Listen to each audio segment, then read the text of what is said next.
A child inherits physical and mental characteristics from the parents by birth is known as genetic inheritance. Whereas house, land, estates, like properties obtained from ancestors is called material heritage.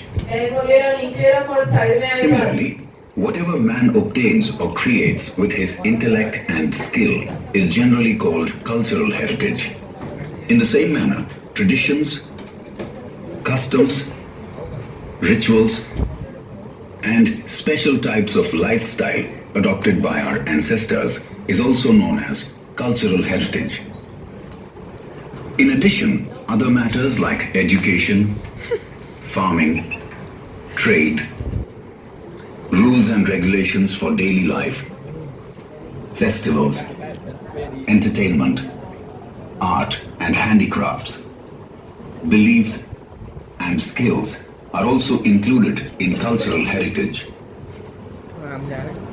India, being an ancient country of the world, has its best traditions, social values, dogma, customs and family system. So it is our duty to preserve our cultural heritage. There are references of 64 arts in our ancient literature. They are handicraft, workmanship or skills, kasab, drawing, music, dramatic art and dance, etc. Our ancient currencies were also valuable. Prosperity of India was main attraction for visitors to attack India. Today, the education of yoga has been considered as a part of cultural heritage, which has been accepted by the whole world. Consequently, 21st June is celebrated as the World Yoga Day in the whole world. In this chapter, we will learn about varied art and craft of India. Art of Indian artisans. The beauty of Indian cultural heritage is lying in traditional art of its artisans.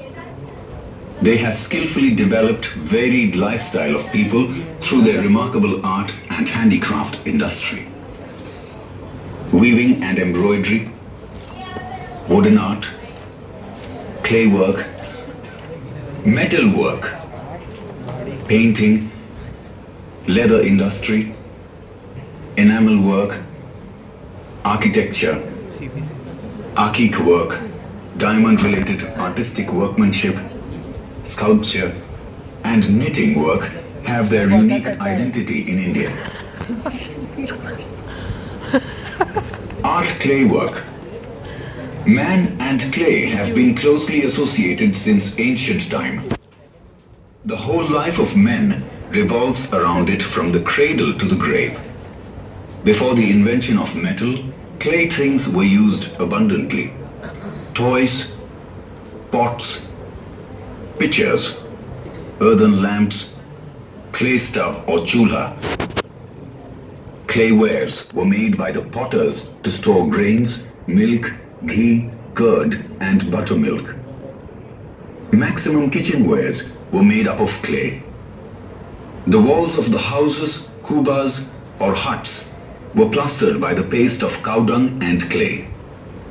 We have got many clay utensils of red color that belonged to Lothal, Mohenjo-daro and Harappa culture of ancient time. Potter's wheel is considered to be the best device for clay work in ancient India. In present time also, we can see garba or pitcher having holes containing earthen lamp inside in Navratri. India was famous for producing the baked utensils of baked clay as well as unbaked clay or terracotta since ancient time. This is known by seeing remains of old and handmade clay utensils found from Nagarjuna Konda in South India and Lagnaj or Mehsana district. Art of weaving. The art of making long threads using small pieces of cotton from cotton balls or swab and joining them together is called art of spinning.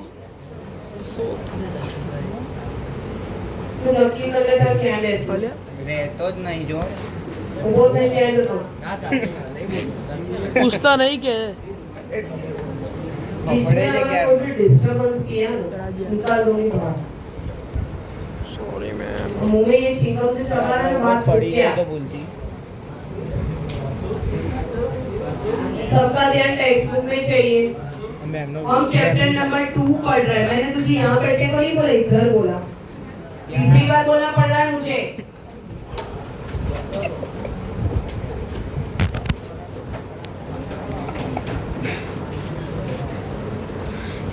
Second number के chapter का ध्यान दे दो। इसके अंदर हमें पढ़ना क्या है? Cultural heritage of India, tradition, handicraft and fine arts. Starting का इंट्रोडक्शन ही हमें बहुत बड़ा दिया है, लेकिन इसके अंदर पूरे चैप्टर में क्या आएगा उसके बारे में भी इसमें ही बताया है। पेंसिल साथ में रखना। एमसीक्यू वीएसपी हम टिक करेंगे, मोस्ट आईएमपी क्वेश्चंस भी।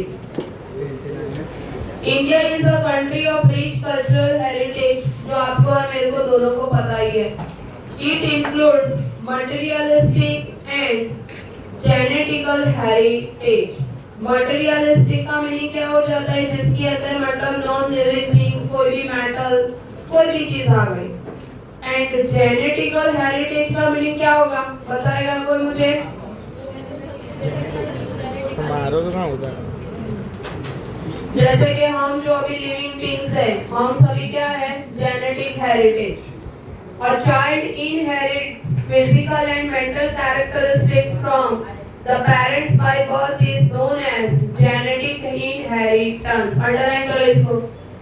1 मार्कर की डेफिनेशन के लिए, कोई भी चाइल्ड होता है, आप और मैं, हम दोनों के अंदर मतलब आपको आपका जो भी फिजिकल स्ट्रक्चर मिला है, जो भी मेंटल स्ट्रेंथ मिली है, बट ऑब्वियस है आपके मदर फादर के थ्रू आपको हेरिटेज में मिला है, मतलब हेरिडिटी जिसको बोलते हैं, वारसागत। सेम एज इट इज यहाँ पर वही डेफिनेशन लिखी है कि a child inherits physical and mental characteristics from the parents by birth, मतलब जन्म के साथ हमें जो मिलता है, 2 चीजों के ऊपर फोकस करना, फिजिकल एंड मेंटल कैरेक्टरिस्टिक्स, उसको ये क्या बोला जाता है? Genetic inheritance. नेक्स्ट वन देखो, डेफिनेशन अंडरलाइन कर देना सिर्फ वो।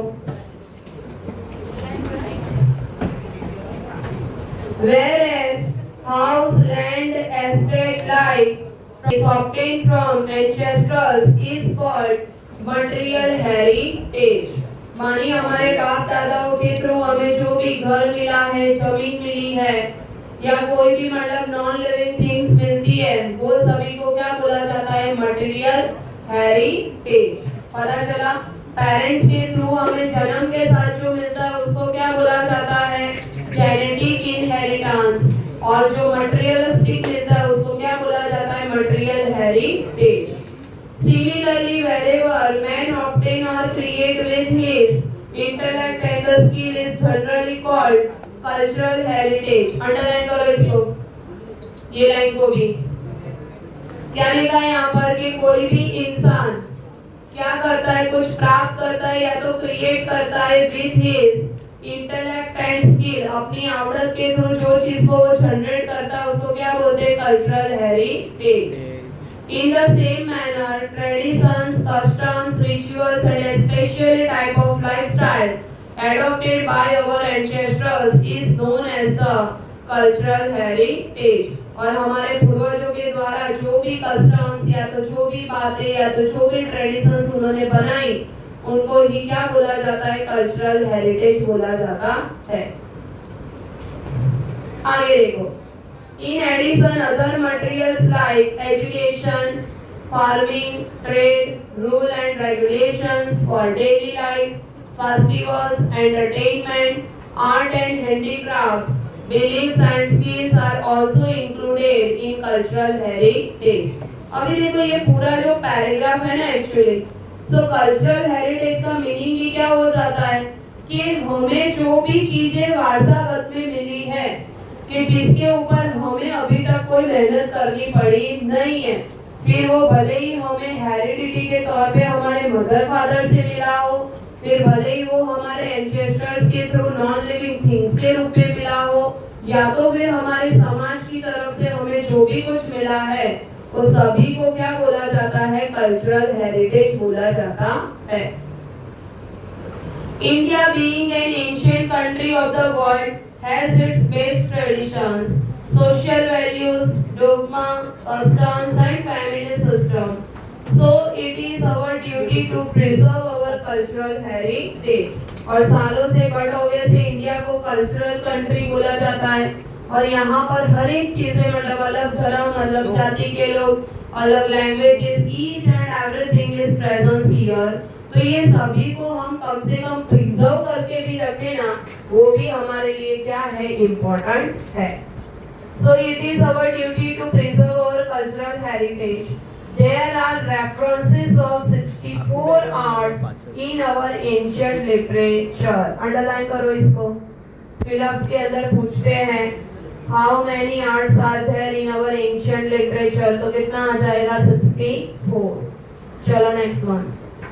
They are, फिर यहाँ पर कुछ चीजों के नाम दिए 64 जो आर्ट है उसमें से।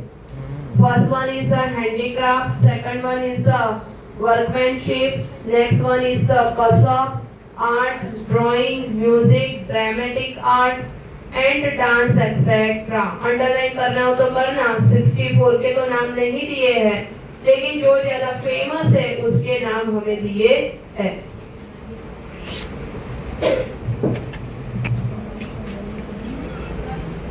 Our ancient currencies were also valuable. Prosperity of India was main attraction for visitors to attack India. ये भी हम 8 और 9 में पढ़ चुके हैं कि भारत की भव्यता, यहाँ का ट्रेडिंग वगैरह, इससे ही आकर्षित होके बहुत सारी वेस्टर्न कंट्रीज कहाँ पर आई? इंडिया में आई और उन्होंने यहाँ पर ट्रेडिंग करने के इरादे से उन्होंने मतलब कामकाज शुरू किया। धीरे धीरे उन्होंने पॉलिटिकल पावर भी अपने हाथों में ले लिया। मानी प्रॉस्पेरिटी मानी भव्यता को आकर्षित करके ही लोग यहाँ पर मतलब आए थे। Today the education of yoga has been considered as a part of cultural heritage which has been accepted by the whole world. तो ये डेट आपको याद ही है, लेकिन स्टिल इसको अंडरलाइन करके रखो। राइट, कल ही है, काफी स्कूलों में आज योगा डे सेलिब्रेट भी इवन हुआ होगा क्योंकि कल संडे है। तो सो अंडरलाइन करो 21 June is celebrated as the world yoga day in the whole world. ठीक है, 2014 के बाद इसको डिक्लेयर किया गया था और तब से ये सेलिब्रेट किया जाता है। तो अभी तक हमने कुछ शायद 12 साल के ऊपर होने को आएगा। 12 इयर्स तो हो गए, 2014 से डिक्लेयर हुआ है। तो So in this chapter we will learn about the varied art and craft of India. पूरा आर्ट एंड क्राफ्ट के बारे में ही पढ़ना है। तो थोड़ा ध्यान रखना क्योंकि इसके अंदर छोटे छोटे पॉइंट्स बहुत दिए हैं जो 2 मार्कर और 3 मार्कर में पूछे जाते हैं, तो ध्यान रखना। चलो फर्स्ट वन उसमें दिया है आर्ट ऑफ इंडियन आर्टिसंस। ध्यान दे लो। The beauty of Indian cultural heritage is lying in traditional art of its artisans. मतलब कोई भी कलाकार की जो कलाकारी होती है ना, उसके ही अंदर क्या हुई होती है? छुपी हुई होती है। They have skillfully developed the varied lifestyle of people through their remarkable art and handicraft industry. और सालों पहले भारत का आर्ट एंड क्राफ्ट इतना फेमस था कि हमारे यहाँ मतलब अपने हाथों से ऐसे बुनाई करने वाले लोग और उनकी जो चीजें होती जो इतनी टिकाऊ होती है, लंबे समय तक चलती है, सब चीजें बहुत फेमस था। Weaving and embroidery, wooden art, clay work, drawing, painting, leather industry, enamel work, sculptures, architecture, अकीक work, diamond related artistic workmanship and grinding work have their unique identity in India. ये सभी के बारे में पढ़ना, इसलिए मैं अंडरलाइन नहीं करवा रही हूँ, लेकिन आप इसके अंदर जितना आपको याद रहता है वो अगर आपको पूछा जाए related to Indian artisans then you can write. कौन कौन से नाम दिए यहाँ पर? First one is the weaving, second one is the embroidery, wooden art. Wooden art का मीनिंग क्या हो जाता है? लकड़ी के ऊपर जो कोतरनी काम करके क्या करते हैं, डिजाइन वगैरह बनाया जाता है वो। Clay work, drawing, painting, labour industry, enamel work, structures, architecture, अकीक वर्क, डायमंड, ये सभी चीजों के रिलेटेड के क्या थे, मतलब कलाकार मौजूद थे इंडिया में। सबसे पहले यहाँ पर किसके बारे में बात की गई है, क्ले वर्क। क्ले वर्क के अंदर से हम 6 पॉइंट आइडेंटिफाई करेंगे, ध्यान रखना, जो मैं बोलूँ अंडरलाइन करना, फिर हम किसी एक से रिपीट करवाते हैं,